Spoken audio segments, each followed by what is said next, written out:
Friends, ఇప్పుడే అందిన వార్త. రాష్ట్రంలో మరో పథకం రద్దు, సీఎం రేవంత్ రెడ్డి అంటూ వార్తలు వస్తున్నాయండి. దీనికి సంబంధించి వివరాలు చెప్పడానికి వీడియో చేయడం జరుగుతుంది.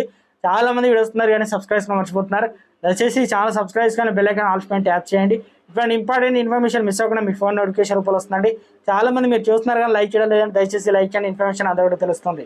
గత నెలలో గృహజ్యోతి పథకం కింద సరూర్ నగర్ సర్కిల్లో పలువురు వినియోగదారులు సున్నా బిల్లు జారీ చేశారు. రంగారెడ్డి జిల్లా పరిధిలో ఉండడంతో ఎమ్మెల్సీ ఎన్నికల కోడ్ వస్తుందని తెలియడంతో అర్ధాంతరంగా సున్నా బిల్లును జారీ ఆపివేసి మిగతా అర్ధాంతరంగా ఉన్న బిల్లులను జారీ చేశారు. సున్నా బిల్లు వచ్చిందని సంతోషపడిన వినియోగదారులకు విద్యుత్ సంస్థ ఈ నెల షాక్ ఇచ్చింది.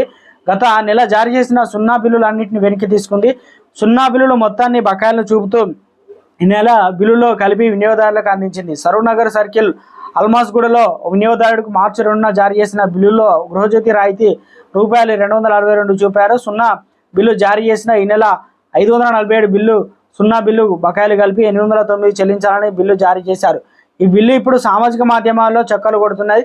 సాంకేతిక సమస్య కారణంగా స్పాట్ బిల్లింగ్ యంత్రం మార్చిలో సున్నా బిల్లు జారీ అయిందని ఎన్నికల కోడ్తో రంగారెడ్డి వికారాబాద్లో గృహజ్యోతి పథకం ప్రారంభించలేదు.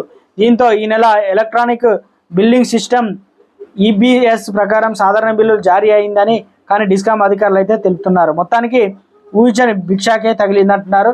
ఈ పథకానికి సంబంధించి కొన్ని చోట్ల అమలై కొన్ని చోట్ల అమలు కాకపోవడం, కొన్ని చోట్ల కొంతమందికి బిల్లులు ఈ రకంగా వస్తుండటంతో ఒక్కసారిగా ఈ పథకంపై